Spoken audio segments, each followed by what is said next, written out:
Hey, wonderful. Thank you, Eric. You know, you were knocking on death's, door, but you made it back. Lots of good friends.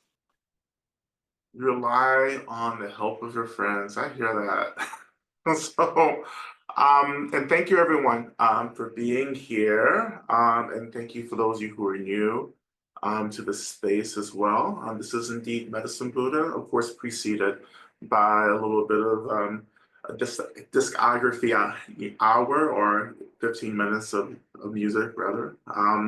So it's been really wonderful to practice with you all these years because I say this as we're nearing 5 years of this practice, this Monday night practice, which was only supposed to be a temporary practice to get us through the quarantine.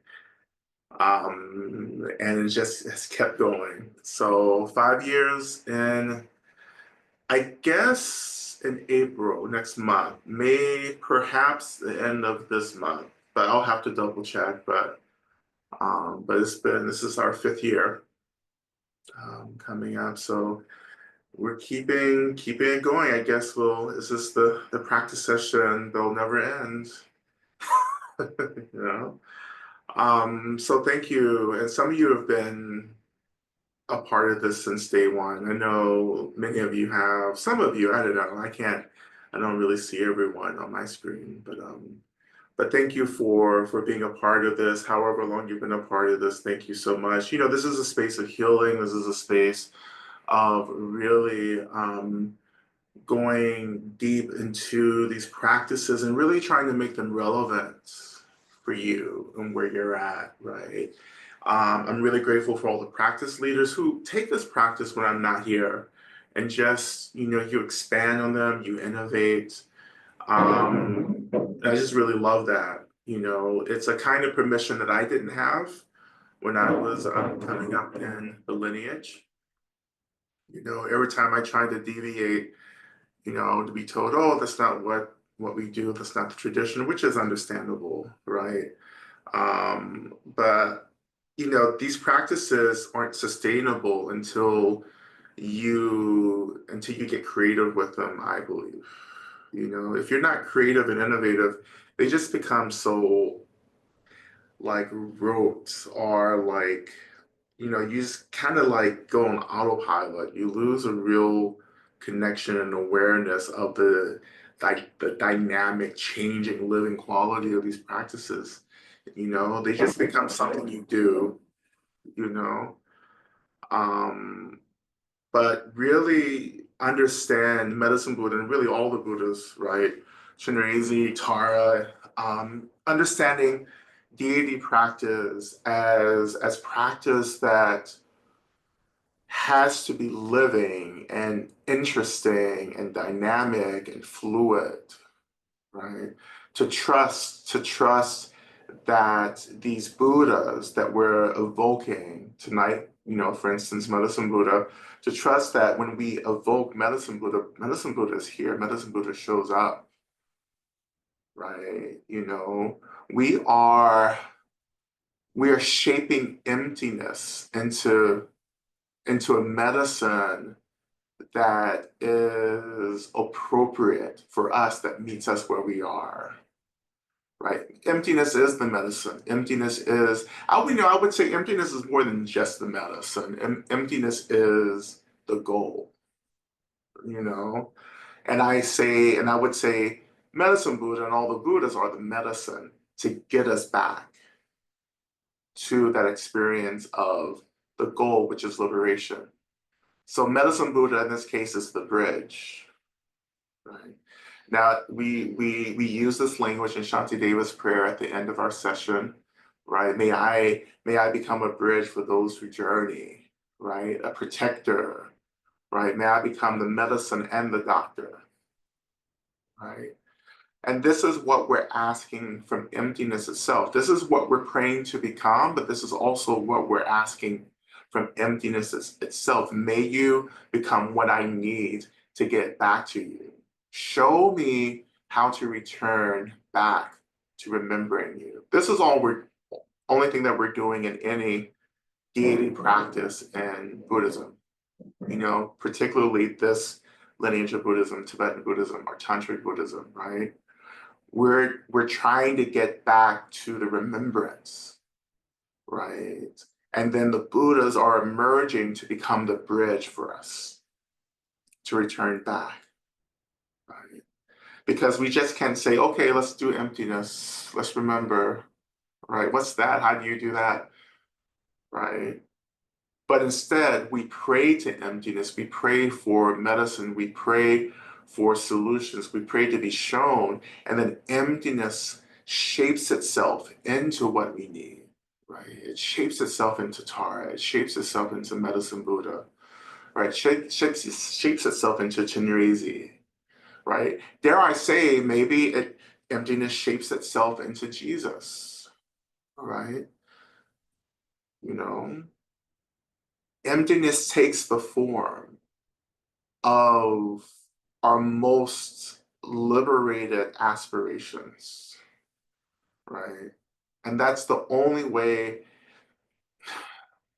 And I'm not saying, well, obviously, emptiness can be shaped into poison, obviously, because voila, here's some samsara, right? So we're definitely like in some bullshit. Like samsara is just bullshit, right? So yes, emptiness can be shaped by our intentions, right? This is why we're getting clear about our intentions in practice. And our intentions are the expression of bodhicitta or awakened care, this altruistic attitude that may we all get free, right? May we all get free and may everything get free. May we free the samsara to return back to emptiness. May we free delusion so it may transform back into clarity and wisdom. Right? Because we're the problem. Samsara actually isn't the problem, right? It's our perception, it's our intentions, right? It's our lack of real compassion and wisdom. That's the problem, right? So we're like always fighting samsara or the carceral state, as I call it in New Saints. We're always fighting the world, right? But it's too external, right? When in fact the root of the issue is our minds. So how do we turn our attention back? The brain isn't the mind, but I'm just saying, like, how do you turn the attention, I would say, back inward, right? To begin to understand how to get clear, right? Which is what meditation is getting clear. When we get clear, right, then samsara begins to clear up. So instead of like, yeah, we have to do the work to be in the world, right? Because that's where people are. We're here to help and support people. And you have to have a deep internal practice of getting clear at the same time, right? Because yes, we're trying to reduce harm and violence and samsara, but we have to at some point understand samsara is not our home, right? There has to be a letting go of this and a returning back to the remembrance of emptiness, right? That's enlightenment, the remembrance. Right? And Medicine Buddha and all the Buddhas help us to do that, right? So this is the practical means of deity practice. We're not just hanging out with Medicine Buddha, we're getting clear. Medicine Buddha is helping us to get clear, right? And that clarity also means healing as well. All the Buddhas do the same thing, right? A Lexus and a Hyundai is gonna get you to the same space, to the same place, right? You may call it a Honda, you may call it a Lexus, you may call it, a Lamborghini, but they're basically cars that take us from point A to point B. You know, I'll bet maybe a little like in different comfort levels, right? You like it it doesn't matter. It's going to take us somewhere, right? So this is what we're doing with Medicine Buddha. Yeah, Medicine Buddha is going to do the same thing Tara does, right? But because we have preferences, we think there's always going to be these differences between the Buddhas. You can pray to Tara for healing, right? You can pray to Chenrezig for compassion. Well, that's not the best thing because compassion and love, but like you can pray to like I don't know to well I'll just use I'm not going to use a deity that we don't practice with because you'll get curious and start asking questions. But you know, but the point is, you can ask any Buddha for anything. But because we feel a little more comfortable if there's a Buddha that raises their hand and says, "Listen, you can call me if you're feeling sick." If you get overwhelmed with choice, here, just call me. And then Tara raises her hand and says, okay, if you want to do compassion and care, just call me, right? And Chinrezi says, if you want to do love, just call me, right? But if you're not into choice, you can just stick with Tara, and Tara will take you all the way. If you love Chinrezi, Chinrezi will take you all the way, right? It doesn't matter, right? So there's no difference, right? There's no difference because what? Because everything emerges from the same source, the same essence, which is emptiness, space, and energy. Everything. There's nothing that exists that doesn't. At its core, at its essence, is not this coming together of emptiness, space, and energy. Right? So as Lauren Hill says, everything is everything. Right? Once you realize the nature of one thing, you realize the nature of everything. Right? Because there's no difference between anything except for the differences that we create in our minds because we're fabricating all of this, right? This is a dream, right? A dream that feels really fucking real because, yeah, that's what dreams do. They feel real, absolutely, right? And once again, I sat down this evening saying I have nothing to say. I was like, oh, I'm gonna just jump into practice, and here I am giving a Dharma talk, right? I don't do Dharma talks anymore. I just think that's like, I don't know. What's a Dharma talk? I don't know. I don't know anymore. I don't know what a Dharma talk is. I just sit down and open my mouth.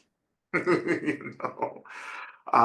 Which quite frankly is the easiest way to do this. I don't have all this time to sit around and write Dharma talks. Like you may have time to sit around and write Dharma talks. I don't have time. Listen, I'm just a full-time teacher. What do you think I have time to do every day? It's not sit around and read Dharma books and write Dharma talks, right? You know. Um, you know. So anyway, I don't know what I was saying. I just got off the track, but then here we go. Like here we go, offering ourselves to the feet of Medicine Buddha, surrendering, right, to this practice, right? And this is the energy is surrender, right? Like that there's a letting go that has to happen here, right? A relaxing and opening, and expanding. And so this is what we're trying to practice all the time, you know. In a way, it's like, how do you become submissive? You know, for all you Doms out there, right? And if you think I'm talking to you, I am. For all you who like to be in control, you know who you is. You know who you is, honey. At some point, there has to be a balance. How do I practice surrendering? Letting go of like this need to control, right? Knowing that, yeah, that need of around control is so much a part of how many of us have survived, right? But we're not trying to survive and practice. Like this isn't a fight or a struggle, even though, quite frankly, some of you think this is a struggle. Yeah, practice can feel like climbing up the rough side of the mountain, or as, I think about Jill Scott and her lyric, sometimes we all have to swim up the stream, right? So maybe it does feel like struggling to swim upstream, right? But I would encourage you in our practice in this session, what would it mean to just let go, to surrender, to actually try to practice no practice or non-efforting, right? Just to let the practice do the work for you, right? Because ultimately there's nothing happening to begin with, right? How do you just let the practice be, right? How do you surrender and just let this profound lineage of medicine Buddha, which is the profound lineage of all the Buddhas, right? Just emerge, awaken, and let it kind of like hold you, to let the practice hold you as part of your healing work, you know? Because always we're being asked to open, to expand, right? And as we get closer to spring, well, spring in this hemisphere, so I know people are joining us all over, right? So we're getting close to the equinox, not this weekend, but next weekend. You know, we're gonna get back into like our like herbal kind of plant work that I like to do in the spring with Medicine Buddha, the flowering, the blossoming, the opening, right? And feeling that those energetic bounds kind of dissolve and feeling our cells expand, right? To take in, right? And it feels hard right now because our habitual tendency right now is to kind of close down, to shut down as we're finishing up winter, right? Um, and still dealing with, you know, lots of cold and dark. Now the darkness has kind of retreated as the time has shifted again, right? But to notice the way that we're contracted and rigid, not just because of the weather, also because of, you know, just this moment of real, you know, intensity, you know, systemic collapse. And, you know, like it's like we want to shrink, we want to get small. And some of us do this naturally anyway, because it's a trauma response. In terms of survival, we shrink, we get small, right?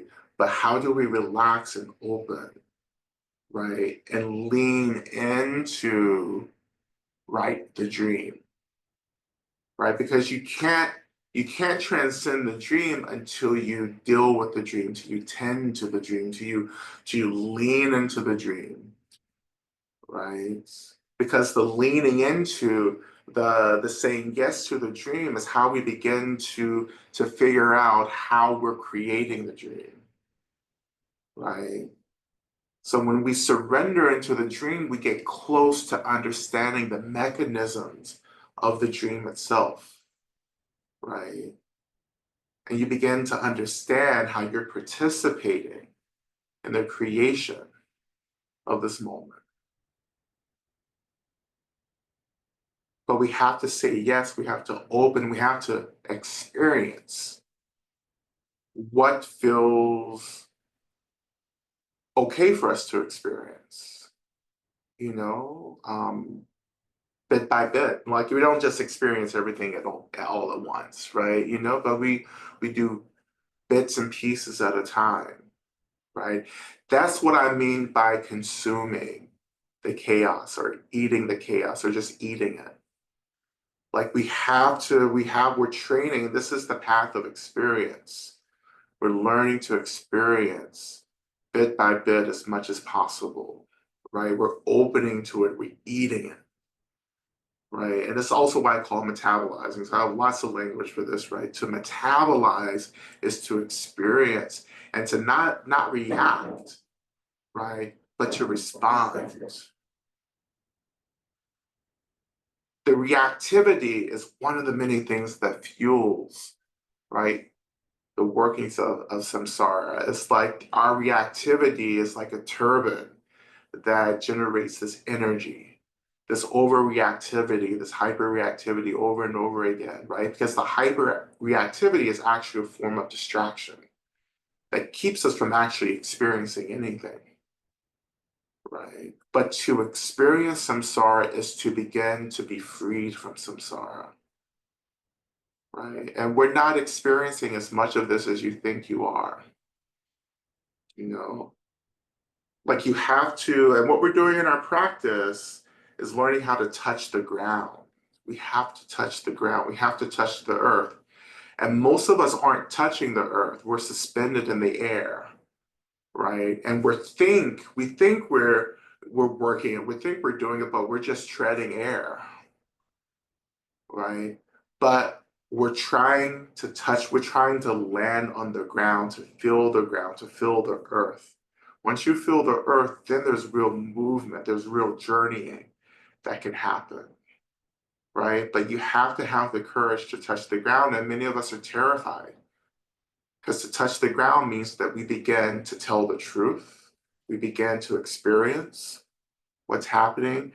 We have to start dealing with the brokenheartedness because the brokenheartedness is rooted in the land, because the brokenheartedness isn't this just random suffering. The brokenheartedness is actually one of our greatest teachers, right? The brokenheartedness is teaching us about suffering, but we don't know how to get close enough to it because we don't know how to touch the earth, right? You know. So touching the ground, touching our experience, touching our bodies, right? Touching our hearts, opening, right, to these really profound medicines that are helping us to get free. And that freedom is the remembrance, the returning back to emptiness.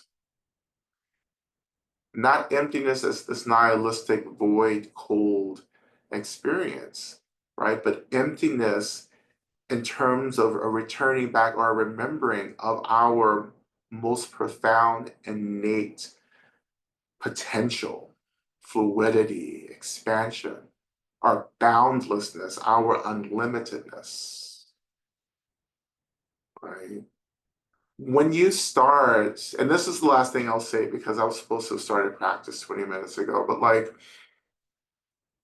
maybe this is the practice. Maybe just me talking is practice, right? But you're not going to get off easy like that. If I had to fucking practice for years, you will too. Right?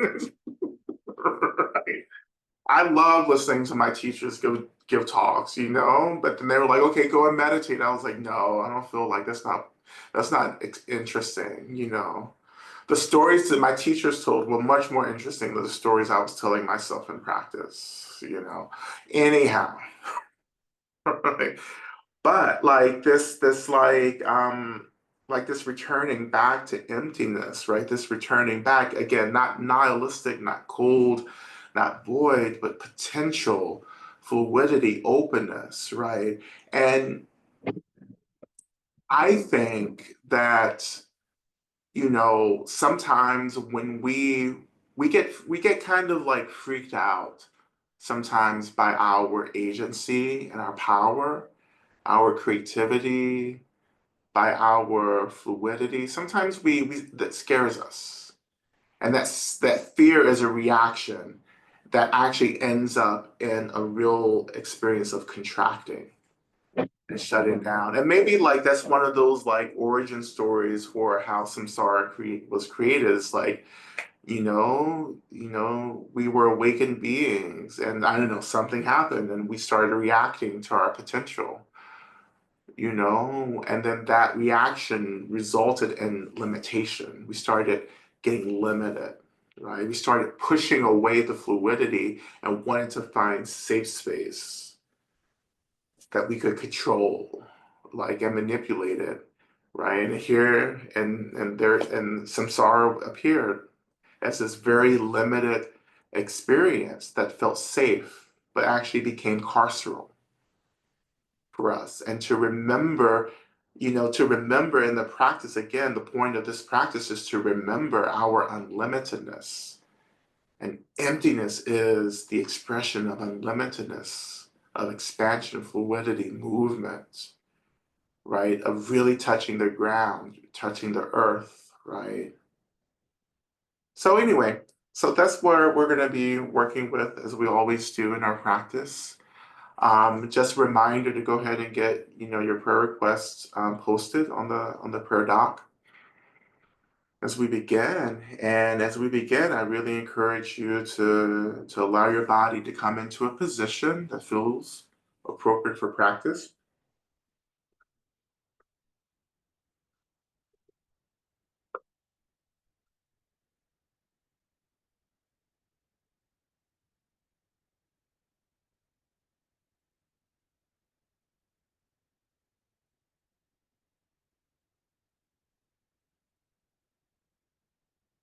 And at the top of our practice,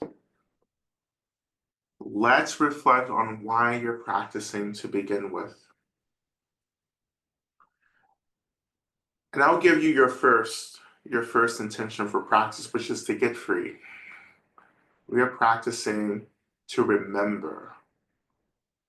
Our practice is a ceremony in remembrance of what we really are.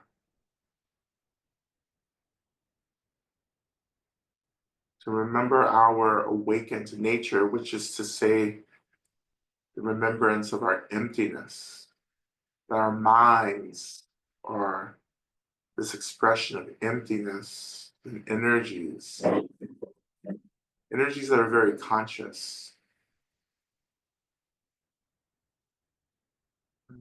We could say that our minds is just an expression of energy that is aware of itself.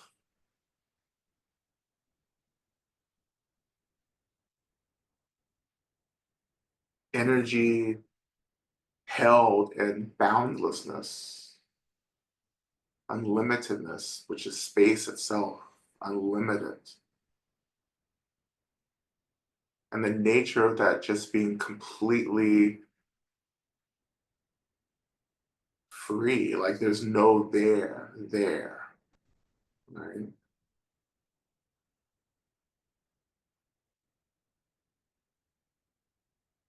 So we're practicing to remember.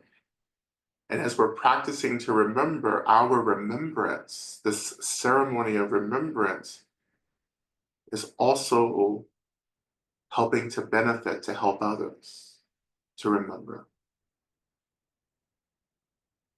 I wouldn't be here if it wasn't for other teachers who had remembered or who were practicing really intensely to remember, and how those ceremonies of remembrance inspired me and my work to remember for myself.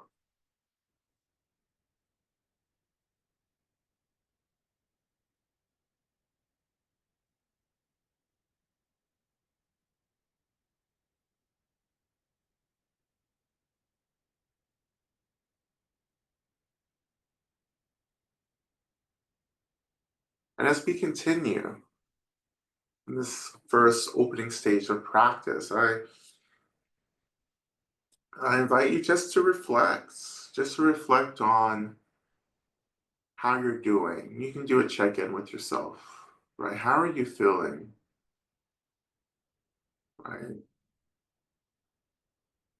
Where's the suffering? Where's the discomfort?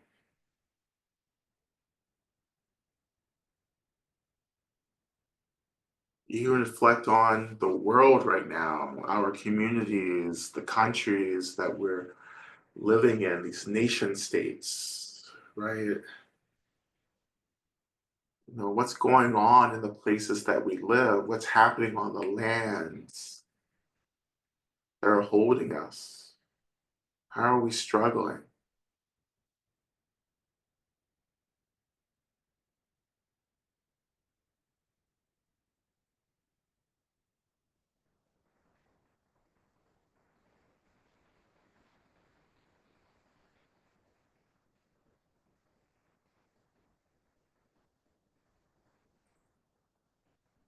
And as you're reflecting on these experiences, which aren't terribly comfortable, but, but as you reflect on them,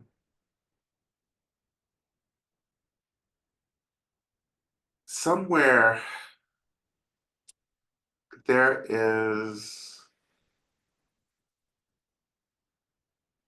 somewhere in all of this reflection,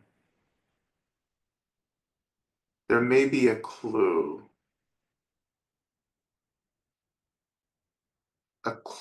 around, I don't know, it's hard to articulate, but like there is something that is trying to get our attention. Right? There's something that's trying to communicate to us somehow that there's more than this experience of suffering or discomfort and what we're experiencing and living through in the world right now. That this isn't who or what we are, but these are definitely experiences happening, which is probably maybe the first sign is that these are experiences. Right? They're not inherently what we are, but these are experiences that we're feeling, we're in a relationship with.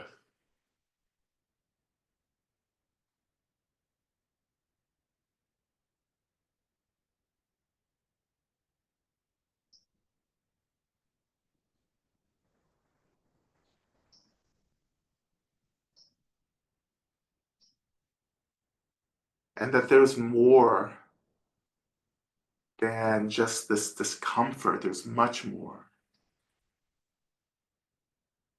Because even in this discomfort is also joy, pleasure, gratitude,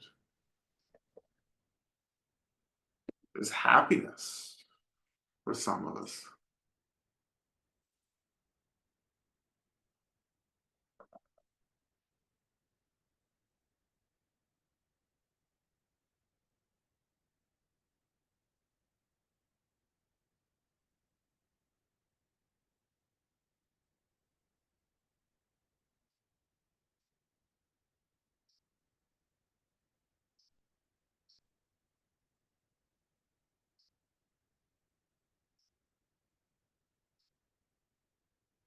And even with an experience like gratitude, which for me is a doorway into even joy or happiness and so forth, that the gratitude is essential medicine for us.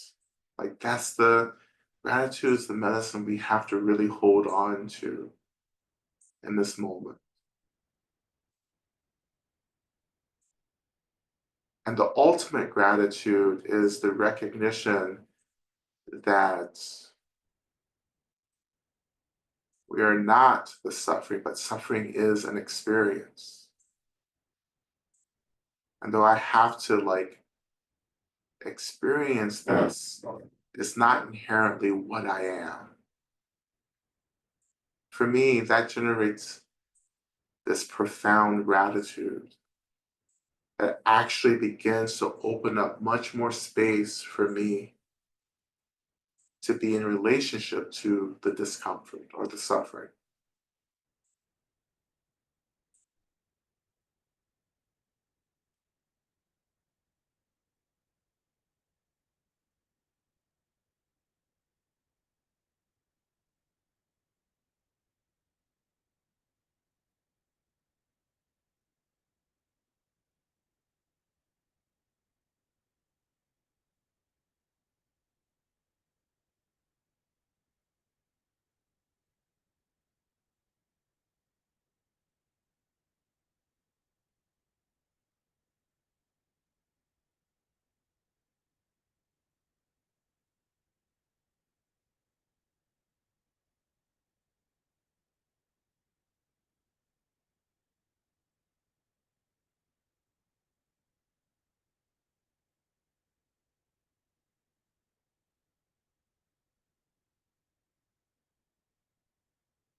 And so let's go further. Let's go a little deeper.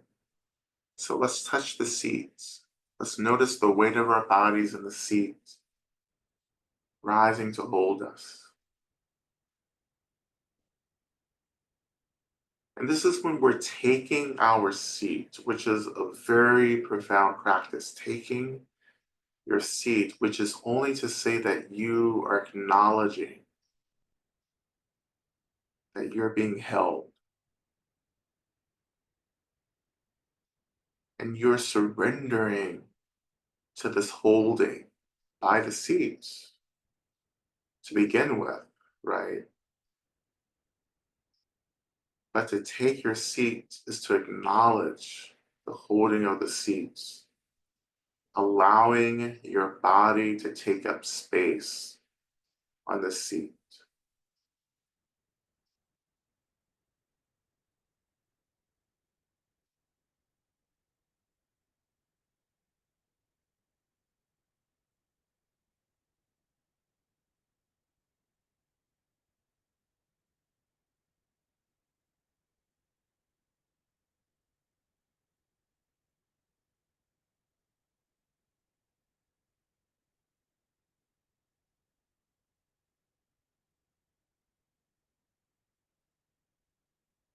And of course, beneath the seat, we begin to touch the earth. As we think about the earth, we are touching the earth. Right? As we touch the earth, the land, as the mother begins to touch us back.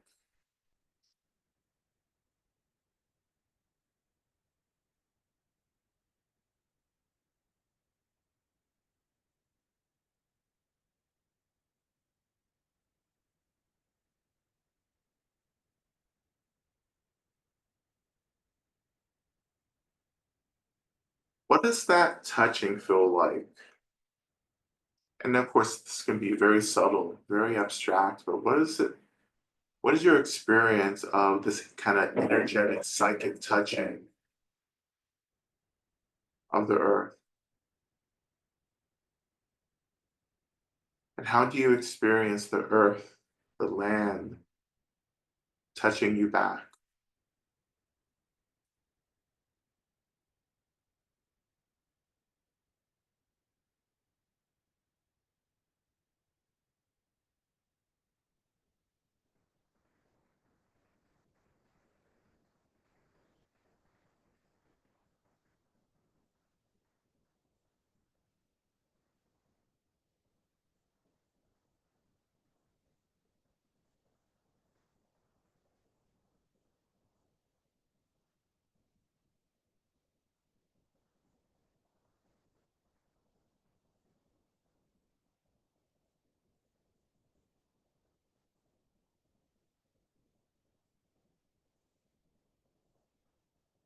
And can you surrender in this moment to that touching?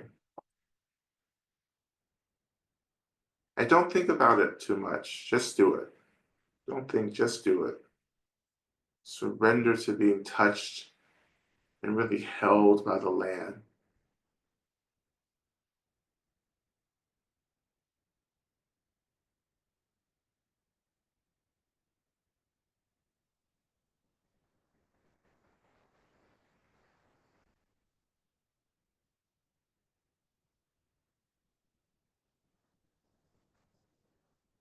And as you're surrendering,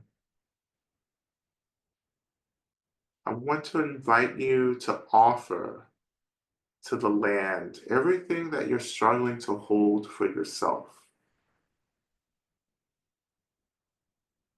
So, which means that I invite you to offer your suffering to the earth, your discomfort, be it fear, sadness, hopelessness, frustration, anger, rage,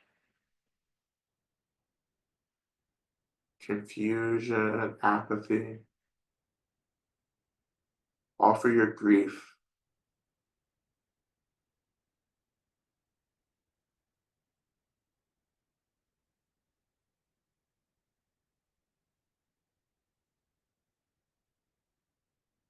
just offering. It's just, there are many ways to do this. But in my practice, it's as simple as connecting to something I'm struggling with and just asking the earth to rise to hold it. Or imagining that you're giving your grief and offering it to the land in your imagination.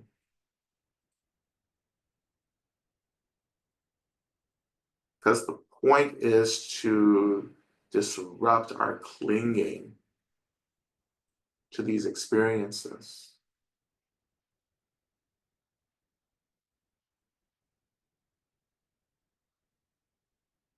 And on cue, some of you are saying the earth cannot hold it. This is also the problem too, which takes time to work through, which is we think the earth is limited like we are. And both of those assumptions are not true. We are unlimited, the earth is unlimited. But what's helpful now is to really understand the unlimited nature of the earth, the land, because the earth, as an awakened being, right, as an enlightened being, is unlimited. Right? That awakened nature is just the remembrance of emptiness. So when we offer our suffering to an awakened being, be it the earth, be it Medicine Buddha, Tara, whomever, these awakened beings don't see our suffering or experience our suffering. They just experience emptiness. Because to remember your awakened nature is to relate to all phenomena, including other people's trauma, as an expression of emptiness, space, and energy itself.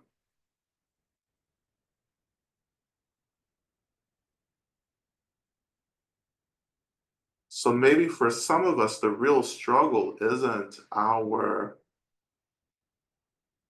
disbelief in what the earth can hold, but rather in trying to confront our loyalty and attachment to our own suffering.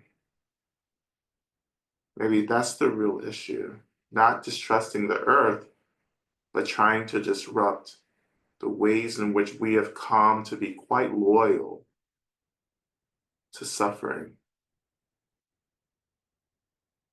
We are quite loyal, actually, to suffering. So which one is it for you?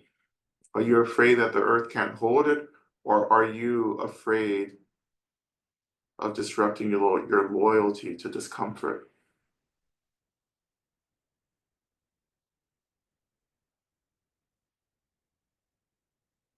It could possibly be both.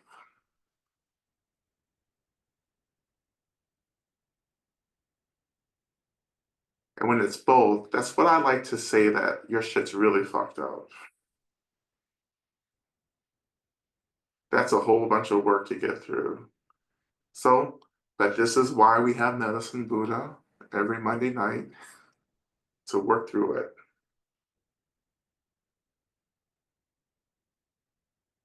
Are you loyal to your suffering because your suffering is how you developed a sense of self identity?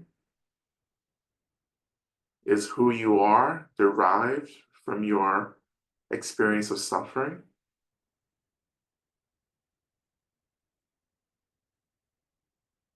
And why are we struggling to offer the suffering to the earth when in fact all we're doing is offering energy back to energy? It's like being afraid of hurting the ocean by dropping a drop of water in the ocean. It's like, well, that doesn't make any sense. You're just offering water back to water.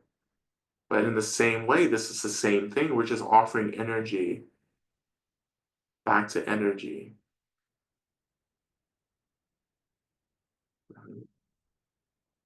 water back to the ocean, energy back to energy, emptiness back to emptiness, space back to space. It is only suffering in our experience, not in the experiences of the awakened ones, including the earth, and I would say all the elements as well.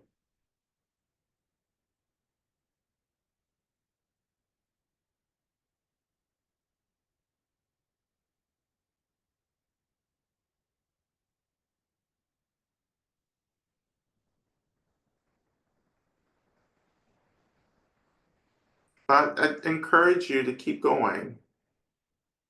I'm not in a hurry. I have nowhere to go, right? Because all of my shows are on the streaming service, so I'm not going to miss anything.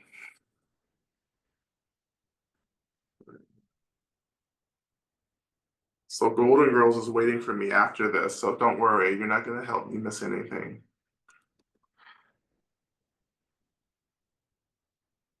So again, this basic practice, offering, letting go, offering to the earth, letting your mind, letting your imagination shape how this happens for you, right? But the point is to offer, to lay on the earth what we struggle to hold for ourselves, what we struggle with essentially, right?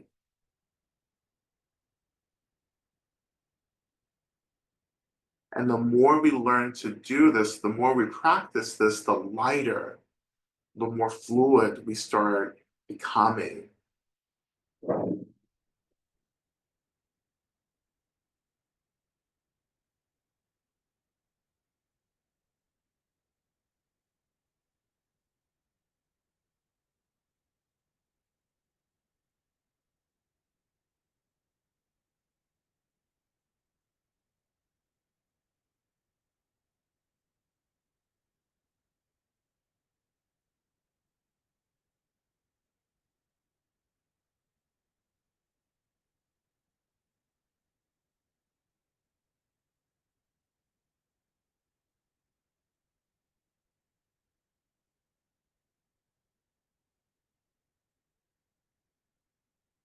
And so to go even deeper, and this is getting into the main practice now,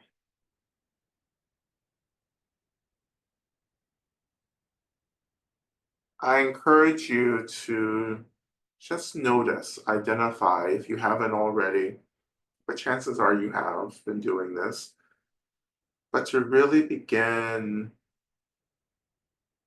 to shift your attention to the thing that you're really struggling with right now.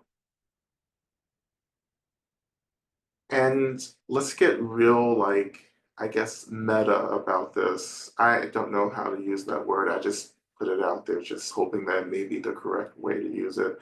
When I say meta, like, not just the suffering of what feels like a very natural reaction to everything that's happening, to the fear, in terms of fear and despair and hopelessness and anger, right? But stepping back and actually perhaps beginning to notice even the struggle of trying to take this practice seriously right now. And if you are struggling, if you're like, oh, this is like bullshit, I don't know what Lama Rod is doing, I don't know what he's doing, what kind of version of Buddhism this is. I'm just projecting my own insecurities, that's all I'm doing. I am not reading anyone's mind right now. But let's just say you're struggling like that, right? Even turn your attention to that doubt that this is working, that this is a valid practice right now.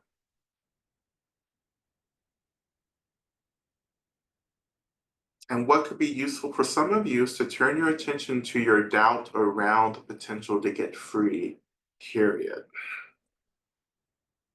Because a lot of you can use some work around that.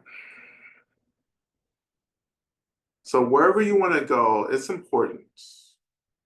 Like, get really practical about this. And this is how my practice has been sustained, right? Everything is asking to be tended to. Our doubt about practice, our doubt about liberation, our struggle with suffering, our struggle to be in the world right now, all of that is up for grabs, right? And as you turn your attention to one of these kinds of discomforts, we're going to turn our attention to our first mantra, which is the evoking mantra, the awakening mantra.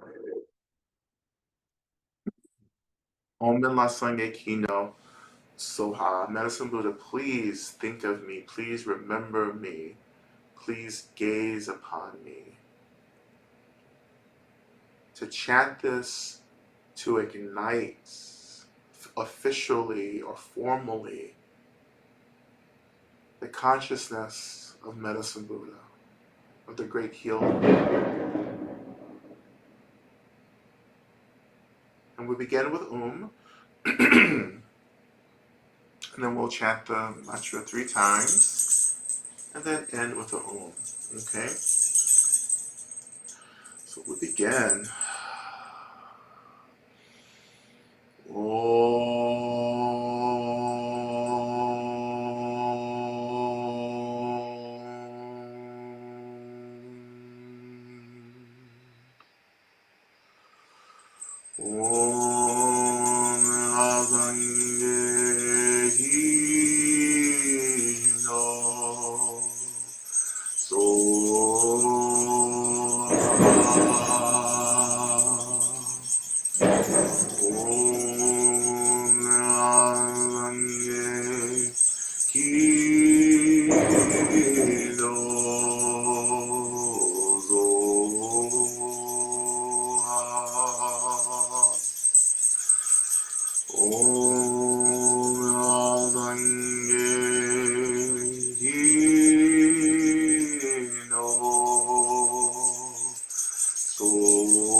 So as we've offered this mantra, I invite you to imagine that this experience of discomfort that you're bringing awareness to, that it begins to transform into this expression of Medicine Buddha. Let the struggle, or the thing that we're struggling with itself, including the energy of struggle, let it become an expression of Medicine Buddha. This expression of an awakened being, free from this delusion, this misunderstanding about the nature of phenomenal reality.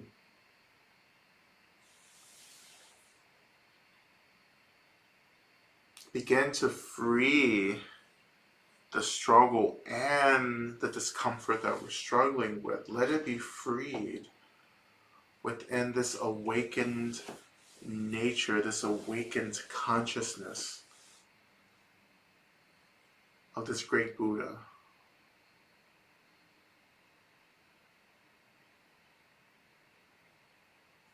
Allowing ourselves to surrender to the space, the emptiness, the energy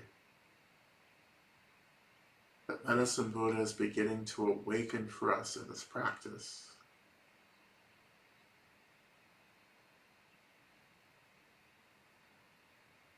And again, not thinking about how to do this, but just letting it happen in a way that feels natural and appropriate for us.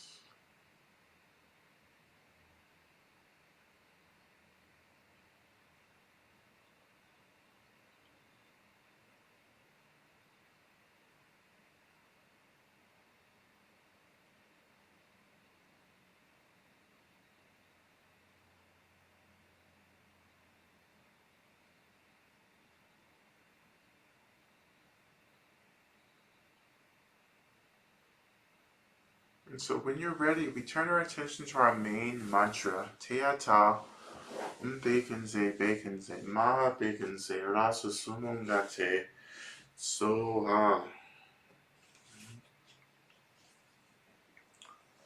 And as we begin to chant this, or as you begin to listen along, just letting ourselves surrender, expand, open.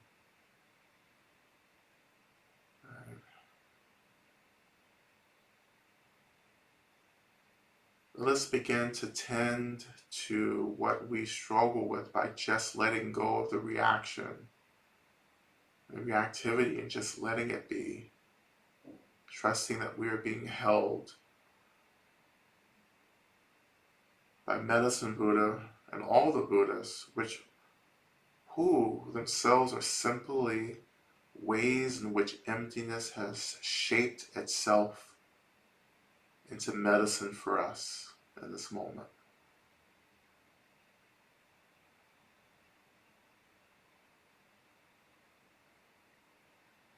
We begin. O te anda beginze,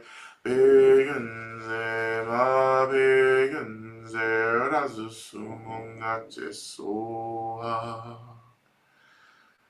Te anda beginze, ma beginze, razu sumungate soha. Te anda beginze, ma beginze, razu sumungate soha. Te anda beginze, ma beginze, razu sumungate soha. Te anda beginze, ma beginze, razu sumungate soha. Te anda beginze, ma beginze, razu sumungate soha. Te anda beginze, ma beginze, razu sumungate soha. Te anda beginze, ma beginze, razu sumungate soha. Te anda beginze, ma beginze, razu sumungate soha. Te anda beginze, ma beginze, razu sumungate soha. Te anda beginze, ma beginze, razu sumungate soha. Te anda beginze,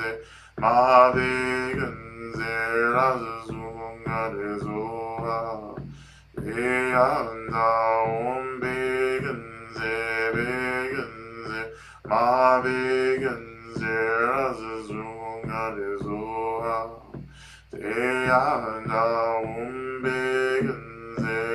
beginze, ma beginze, razu sumungate soha.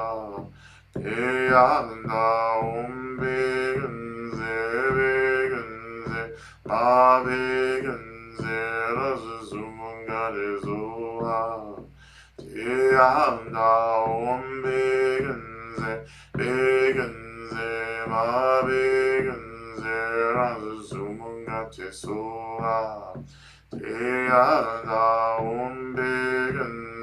beginze, ma beginze, razu sumunga rezoa.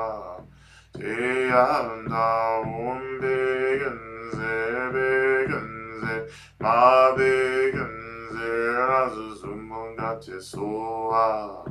Deyanda umbegenze begenze ma begenze razu sumunga tesoa. Deyanda umbegenze begenze ma begenze razu sumunga tesoa. Deyanda umbegenze begenze ma begenze razu sumunga tesoa. Deyanda umbegenze begenze ma begenze razu sumunga tesoa. Deyanda umbegenze begenze ma begenze razu sumunga tesoa. Deyanda umbegenze begenze ma begenze razu sumunga tesoa. Deyanda umbegenze begenze ma begenze razu sumunga tesoa. Deyanda umbegenze begenze ma begenze razu sumunga tesoa. Deyanda umbegenze begenze ma begenze razu sumunga tesoa. Deyanda umbegenze begenze ma begenze razu sumunga tesoa.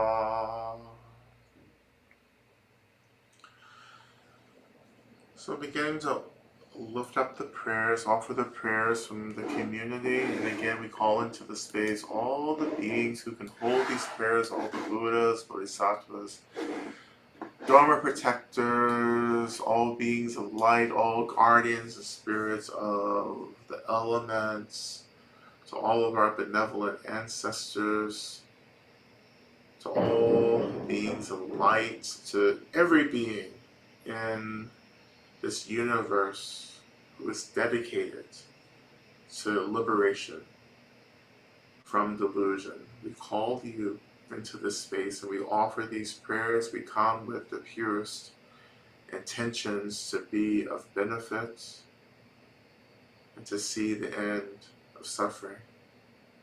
So bless us that we may offer these prayers to you, that you may work on our behalf along with us to bring about the fruition of these prayers. And we began with prayers for my upcoming travels, that I may learn from and be of service to the parents that I work with while I'm abroad, to offering prayers for the well-being of all, prayers that I may recognize my true nature and be of benefit to all beings, offering prayers for my healing from an intensive physical trial, an intense life of oppression that's now being brought to consciousness. May I finally heal my depression and letting go and grieving my victimhood. Continue to offer many deep prayers and vows of gratitude for Medicine Buddha and all of my guides, their help and protection and patience. Offering prayers for the courage to leap and not squander my life. Offering prayers for S as she grieves the sudden death of her husband this morning. Offering prayers for all beings to be safe. Offering prayers of gratitude for A and prayers of clearing for all the domestic and internal physical disturbance towards tranquility and ease.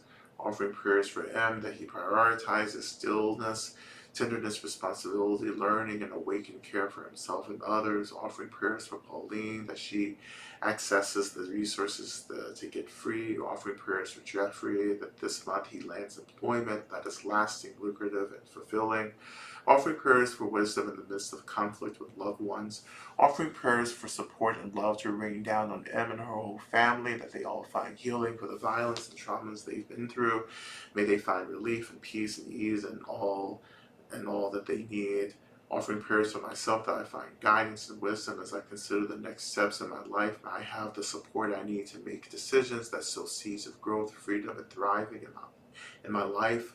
especially for clarity and around intimate relationships. May I consider myself worthy of love and care, offering prayers for healing for my physical health, that I can begin to thrive again. May I share the wealth of all that I have with all, offering prayers of gratitude for H and prayers for his continued thriving, that he only receives copious love and tender care. Prayers for my mom, brother, sister-in-law to soften and open, offering prayers for release from the spells and grips of my biological family, offering prayers for myself as I deal with grief and fatigue, prayers for friend AA who is dealing with health issues and burnout, for NS, may they and their family keep their house and may they get the new job, offering prayers that I can be kinder to Rita and to not feel so triggered by her, offering prayers for Elle that they can find a way to clean and organize their apartment to keep from getting evicted, offering prayers for my ability to handle my loud and selfish neighbor, that I can have compassion for his mental illness,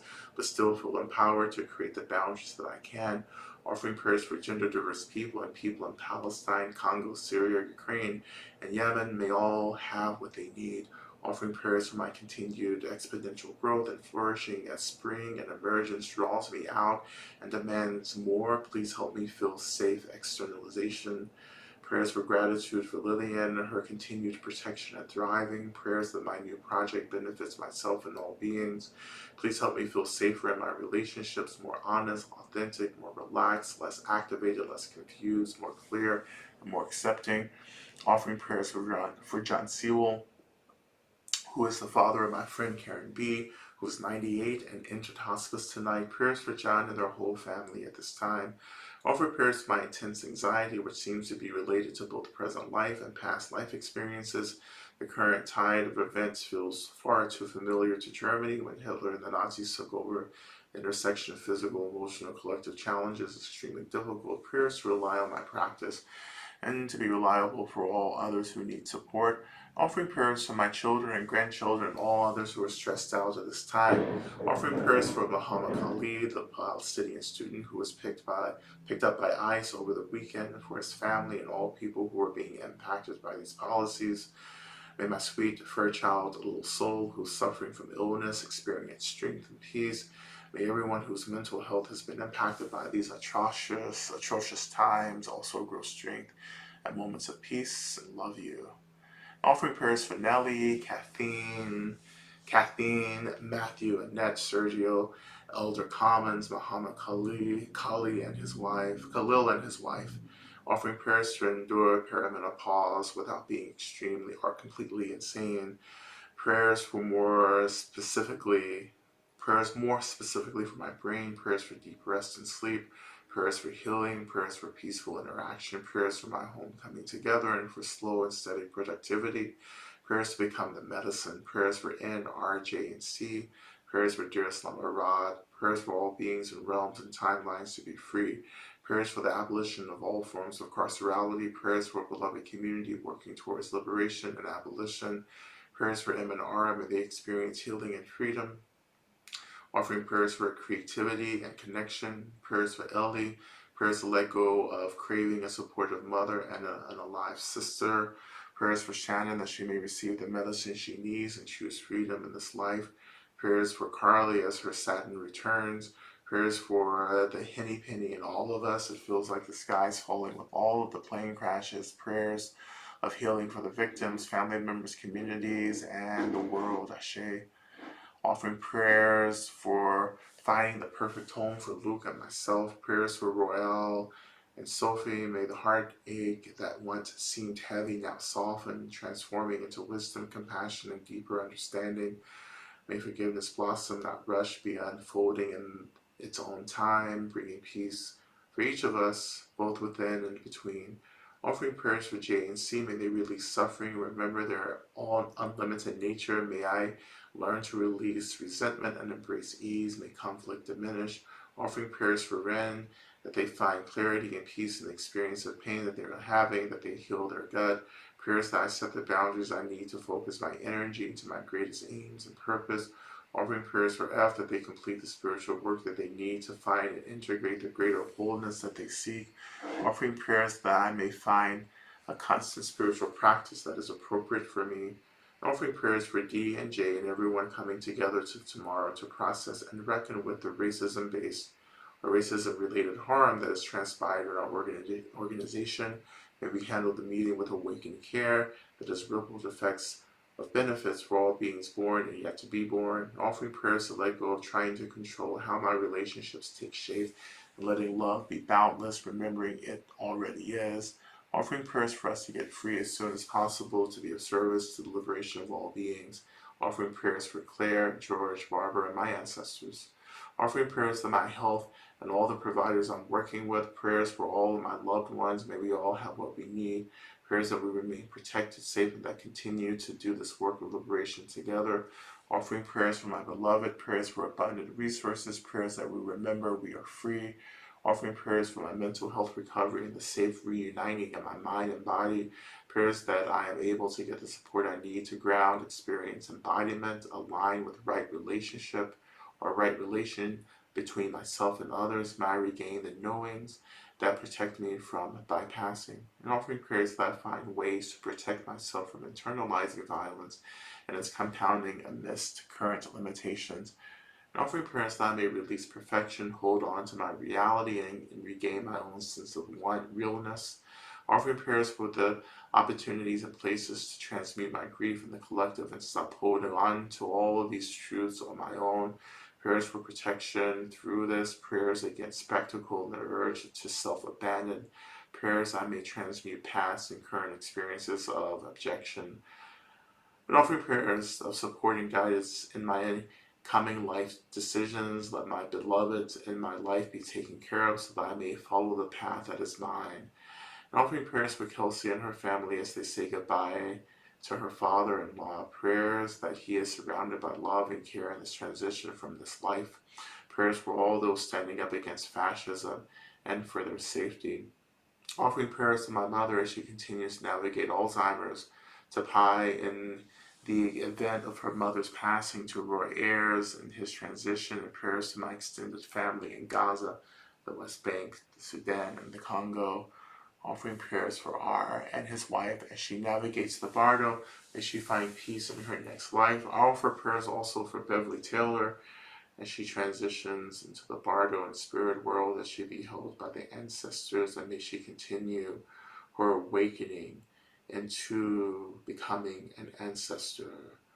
We continue to pray for the liberation of all beings from all systems of harm and violence. We continue to pray for the complete abolition of all these systems as well, that these systems release us, that we may remember our innate awakened nature, that we may all remember as quickly as possible that we are expressions of this divine sacred emptiness space and fundamental potential energy.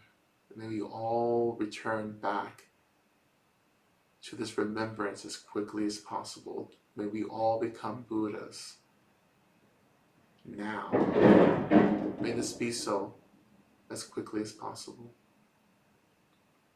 We offer these prayers to all of our benefactors, to all of those who have gathered, and we ask you to continue to work to bring about all these prayers. And may we be empowered also with agency and with power and with magic and inspiration to also bring about the fruition of these prayers as well. So we return back to the mantra just for a little bit. We're going to go just an extra 10 minutes tonight. So as we return back into the mantra, continuing to do the work that you've been doing previously, letting go, surrendering, being with, offering to the earth, whatever feels appropriate for this last few minutes of practice, right? So we return to the mantra. O Eyanda Begenze, Begenze, Ma Begenze, Razumungate Soha. Eyanda Begenze, Begenze, Ma Begenze, Razumungate Soha. Eyanda Begenze, Begenze, Ma Begenze, Razuzumungatesoa.